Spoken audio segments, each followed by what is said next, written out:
Buenas noches, gracias por continuar conectados a la señal de Costa Rica Noticias. Soy Ernesto Rivera y estoy en vivo a las 8:03 de la noche.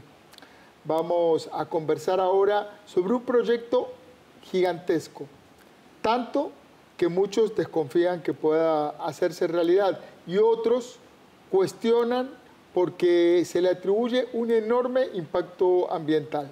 Se trata del Canal Seco Interoceánico, que propone unir la costa atlántica con la costa pacífica mediante una vía de comunicación mixta que combinaría líneas de tren y una autopista de tránsito y carga. La propuesta es partir de la zona de Parismina, en el norte de Limón, pasar por Sarapiquí, San Carlos, Huatuso, La Cruz y culminar en la bahía de Santa Elena, en el Pacífico Norte. El proyecto tiene años de existir en el papel, pero tiene poco avance en la vida real y es objeto de críticas porque parte de su trazado atravesaría áreas protegidas o parques nacionales. Una de las mayores impulsoras de esta iniciativa es la diputada Paola Valladares Rosado, del Partido Liberación Nacional. Ella es turrialbeña y además es diputada, ingeniera civil, tiene una maestría en gerencia de proyectos. Buenas noches, diputada Valladares. Buenas noches, muchísimo gusto estar acá con ustedes. Bienvenida al set de Costa Rica Noticias. Gracias, un placer para mí. Buenísimo. Esta idea del canal seco interoceánico no es nueva en Costa Rica. En este momento hay una o hay dos propuestas para esta idea y si hay dos, ¿en qué se diferencian? Bueno, como ya lo mencionaba, la idea es generar una ruta alterna para todos aquellos buques que eventualmente no están pasando por el Canal de Panamá aún con su ampliación, porque en este momento hay buques que albergan hasta 20.000 contenedores que aún así el Canal de Panamá se vuelve insuficiente. Entonces sería una alternativa para que el país pueda pues posicionarse en el mercado internacional y estaríamos hablando de verdad de otros niveles de competencia y de negocio, ¿verdad? Se habla y he escuchado a muchos colegas que esto tienen como 4 décadas de estar escuchando el tema del canal seco interoceánico de Costa Rica, ¿verdad? Entiendo que en este momento Honduras y Guatemala están teniendo su desarrollo alrededor de un posible trasiego de ese tipo de buques o de contenedores de un océano a otro que vendría a solventar lo que para nosotros es todavía un beneficio adicional por las características del país y de las condiciones de la zona. Evidentemente, cuando hablamos de un proyecto de esa envergadura, estamos hablando de miles de millones de dólares que al final el país pues no los cuenta. Pero para eso tenemos un Consejo Nacional de Concesiones que podríamos utilizar esa figura y ahora desde el Legislativo hemos estado trabajando lo que son las asociaciones público-privadas, que esto entonces da la herramienta para que el país pueda de verdad desarrollar este tipo de proyectos.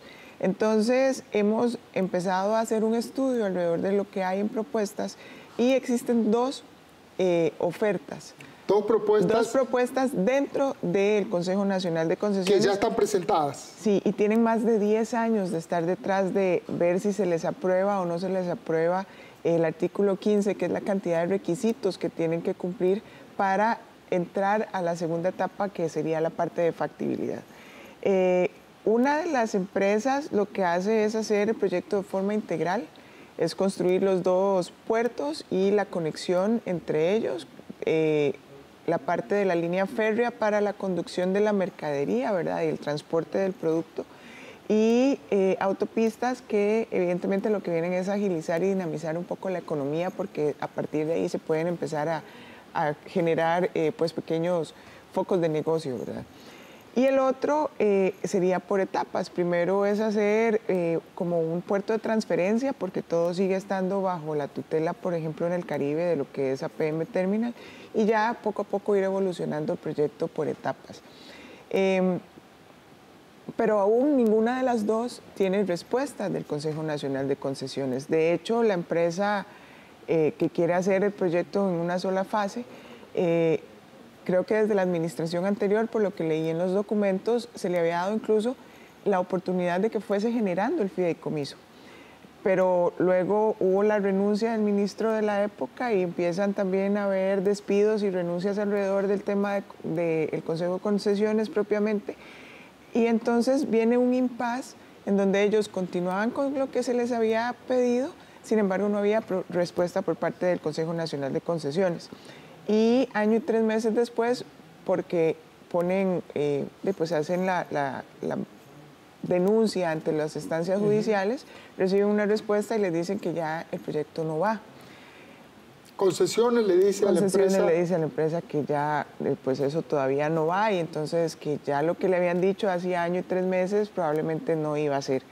Entonces nosotros desde la Comisión de Infraestructura lo que queremos es de verdad que el gobierno nos diga si eso no es prioridad para el país, un proyecto que podríamos estar hablando de 16.000 millones de dólares, ¿verdad? Un 28% del PIB.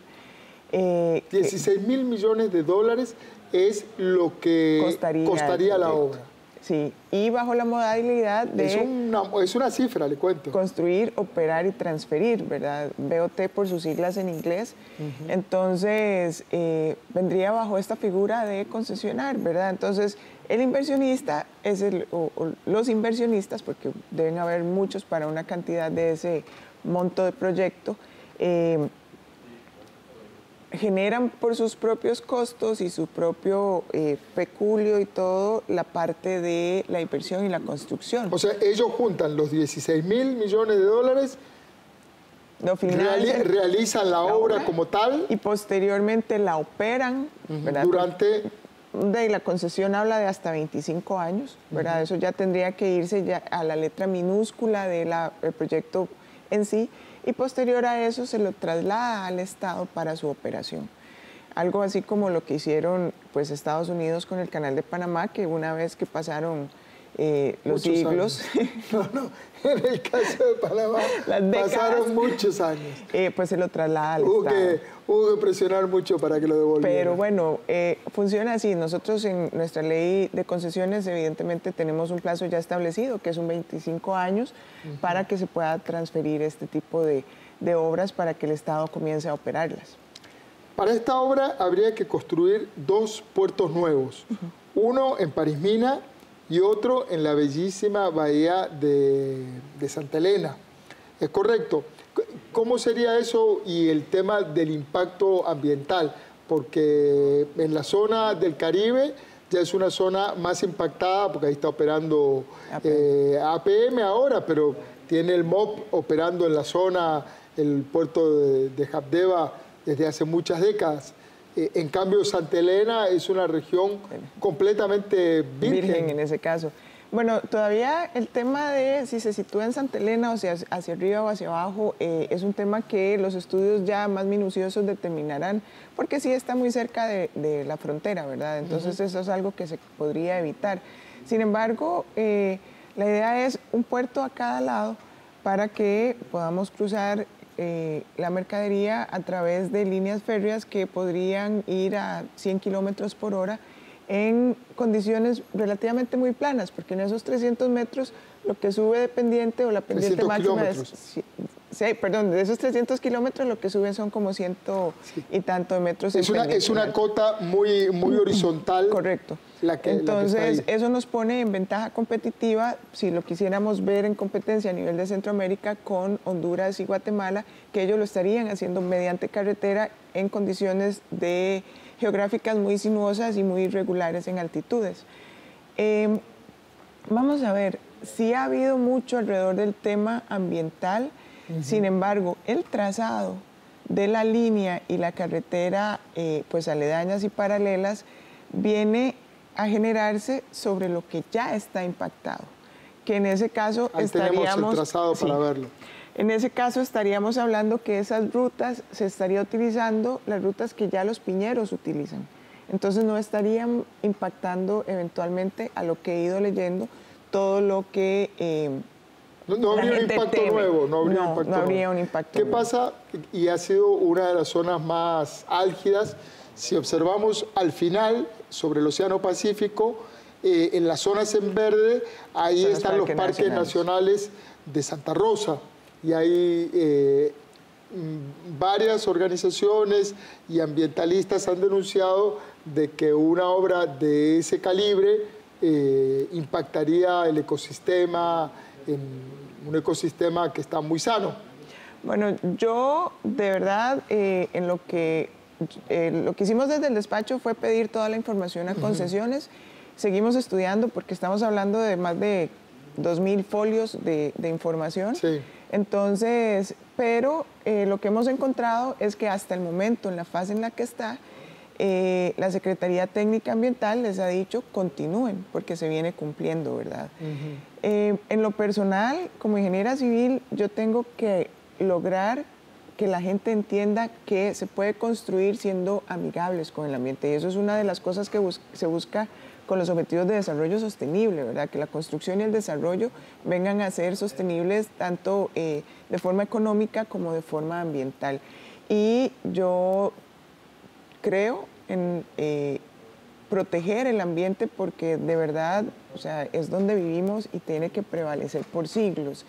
Entonces, en el caso de que si está el parque y que eso pueda impactar ecosistemas, pues es algo que evidentemente la Secretaría Técnica tendrá que tomar medidas y prevenciones a partir de, podría estarse cambiando un poco la ruta para pues no impactar de esa forma, pero eso es algo ya que el proyecto a fondo lo determina.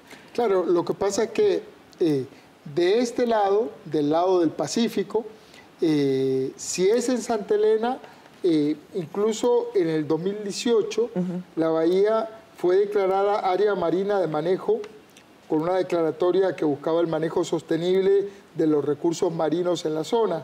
Entonces, la pregunta que uno se hace es, un área declarada con algún nivel de protección, de pronto estaría llena de buques de carga. No, yo calcularía que las empresas evidentemente tengan que replantear alguna parte de la ruta para no generar ese impacto, ¿verdad? Porque si no, igual no podrían desarrollarlo. Aquí lo más importante para mí como legisladora es el hecho de que es un proyecto que podría estar ayudando en los tiempos económicos y de crisis en las que estamos a generar empleo.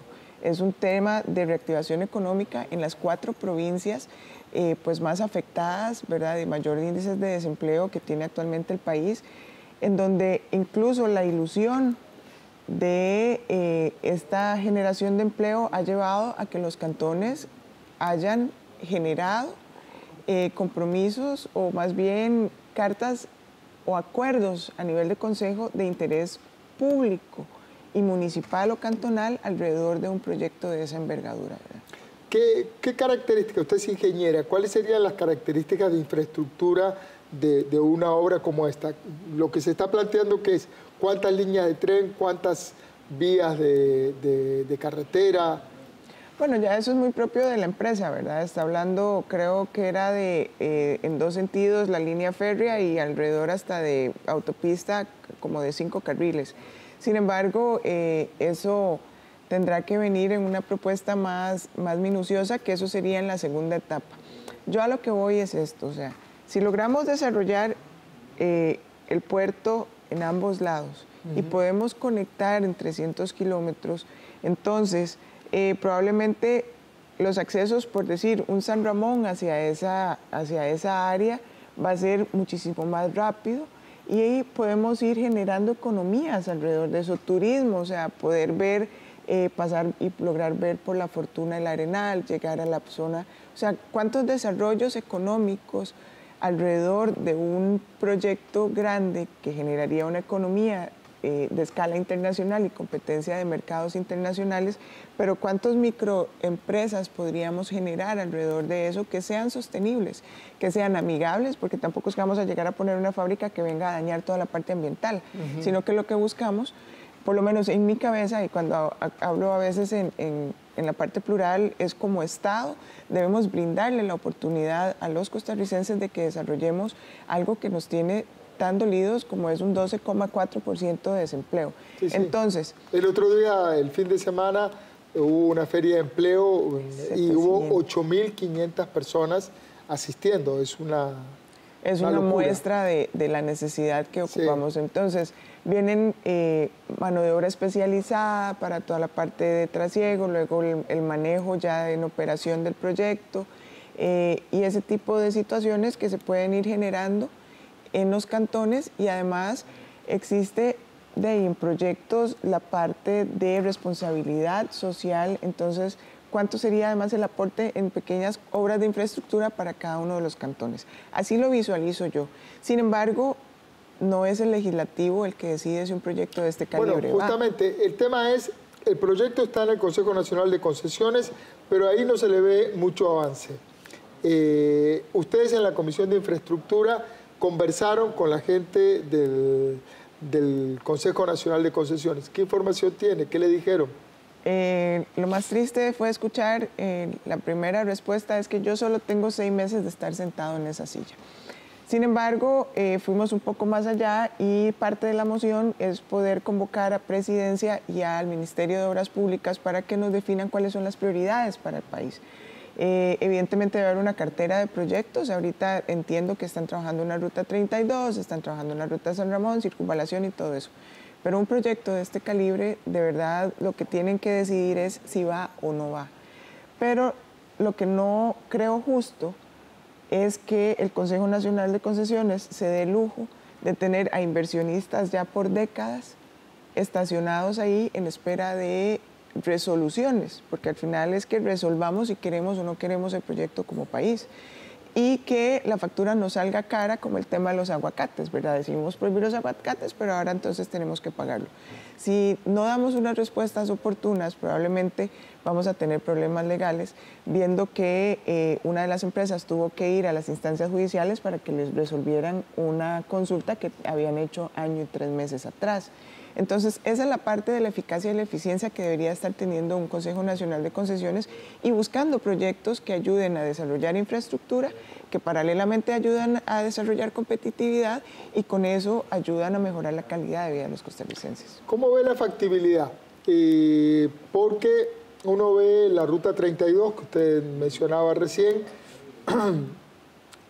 y es realmente una lágrima las veces que se ha demorado y recontrademorado, y que falta un puente, y que uno lo que ve es que van tirando un arbolito por acá, otro arbolito por allá. Es decir, y es una obra compleja, pero tampoco es el Canal de Panamá. Entonces, la ciudadanía se desanima un poco al ver cierta incapacidad en la posibilidad de gestionar obra de gran tamaño. Bueno, ahí entra mi parte de gestión de proyectos a defender. De verdad, creo que debe haber una reorganización en el Consejo Nacional de Concesiones en donde permita que no una persona con ser solo ingeniero civil llegue, o de alguna otra de las áreas o en construcción, llegue a dirigir. Debe haber una gestión de proyecto, debe haber un gestor de proyecto que entienda una dirección, una gerencia en ese caso, me parece, ¿verdad? Como percepción, que de verdad evalúe todas las aristas alrededor de la factibilidad de la formulación de un proyecto.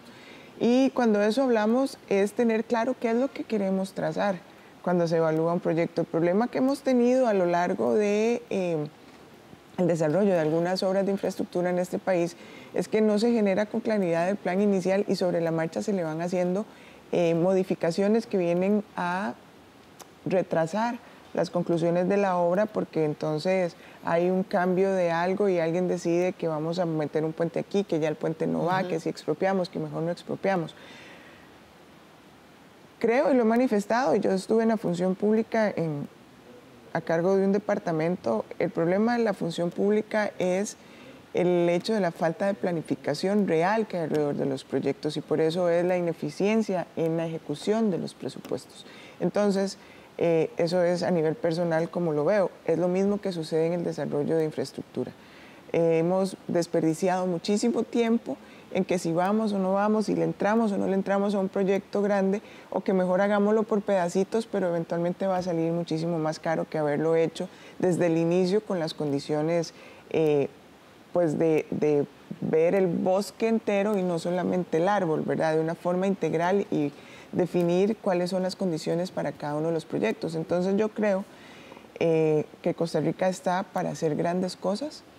Yo lo considero desde el punto de vista de la ingeniería, evidentemente, y me parece que lo que se ocupa es disposición política en muchísimas ocasiones para poder desarrollar obras de esta envergadura, ¿verdad? Seguimos hablando incluso hasta de proyectos como el tren eléctrico, que eventualmente va a significar, si es que se da, pero también no solo un cambio, sino el hecho de que la gente crea y nosotros podamos demostrar como país que estamos para hacer grandes cosas y estamos para hacer grandes proyectos. Doña Paola, como diputada, es un momento de todo este tema del COVID-19 y tal, mete una cuota de incertidumbre en un momento ya difícil en lo económico. Usted mencionaba el tema del desempleo, el tema de la deuda pública. En el Congreso dio la impresión de que cayó un granizo y congeló la agenda, el granizo de la UPAD mezclado con el granizo del COVID-19, congeló la agenda, se vino una nevada y se quedó todo el mundo en freeze. ¿Cómo salimos de esta? Parte de la responsabilidad la tienen ustedes, diputados. Bueno, y lo hemos demostrado en estos casi 24 meses de labor. Absolutamente. Creo que no hay un descalabro por el hecho de que en esta semana y media no hubiésemos visto agenda como tal, pero tampoco podíamos dejar pasar por alto lo que para la ciudadanía fue una bofetada a la confianza, ¿verdad? Entonces, sí, era justo y necesario que tocásemos el tema alrededor, porque no es solamente generar proyectos de ley, sino que también está toda la parte de control político y fiscalización. No ha habido un desfase, seguimos con los proyectos. Evidentemente, hoy logramos aprobar un proyecto, varios importantes, y ya se dio trámite de legislativo de lo que fue el mociones 137 para que sigamos debatiendo y analizando y enrobusteciendo proyectos que se encuentran ahí. La agenda de hoy era de más de 9 proyectos. Entonces, me parece que hemos sido responsables como oposición y eso se ha evidenciado a la hora de ver los proyectos que se han generado, que vienen a trabajar sobre el interés general, ¿verdad? Que hay un interés supremo que es el que los costarricenses tengan una estabilidad financiera, que haya gobernabilidad en este país y que evidentemente podamos generar reactivación económica. ¿Podemos confiar en que, pasado el momento de control político, vuelve la asamblea que habíamos tenido hasta hace un tiempo, un poco más productiva, un poco más asertiva? De hecho, estamos ya hoy, como le digo, bueno, se aprobó el de reforma constitucional en segundo debate para que el agua pase a ser un derecho humano definido dentro de la Constitución política. Aprobamos el proyecto de una modificación que se le hizo a la ley del cemento, ¿verdad? Que en este caso no, hay gente que cree que es un impuesto nuevo. Sin embargo, es el mismo impuesto, solamente que ahora se le va a cobrar, así como se le cobra al productor nacional, al importador de cemento para que pague ese 5%, y se hizo una redistribución de este impuesto. Y luego, se me escapa otro que vimos, pero sí hemos ido trabajando y se va a seguir trabajando. Estamos trabajando lo que son las mociones y texto sustitutivo para ver todo el tema de datáfonos, para ver todo el tema de usura, que eso al final impacta directamente. Grandes temas nacionales. Sí, impacta directamente sobre el tema económico y el bolsillo de los costarricenses. Muchísimas gracias. Un placer. Diputada Valladares, Paola Valladares. Un gusto. Yo siempre saludo sobre el final de esta entrevista dándole la mano a la gente. Nos tenemos que inventar algo ahí, a esa distancia. Muy bien, muchísimas gracias por su visita. Gracias por invitarme. Ok. A ustedes, muchas gracias por estar ahí, por acompañarnos en estas jornadas tan tumultuosas de información, tan contradictoria. Sabemos que muchas de las personas que nos ven, que ven noticias, necesitan información clara, confiable, precisa. Hacemos nuestro mejor esfuerzo por llevárselas a través de las pantallas de sus televisores y de sus celulares. Recuerden, trabajamos para usted. Somos la televisión pública de Costa Rica.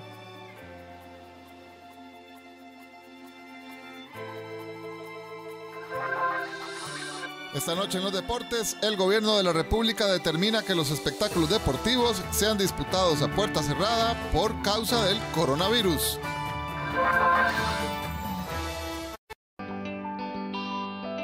Ella deja su país. Con un montón de cosas diferentes, fue todo un reto para nosotros. Y él regresa al suyo. Aparte de que como que los uruguayos se sienten muy conectados con México, como que le tienen mucho cariño. Un reto como pareja y familia. Migrantes en Latinoamérica, mexicanos en Uruguay. Este domingo 8 de marzo a las 7 de la noche.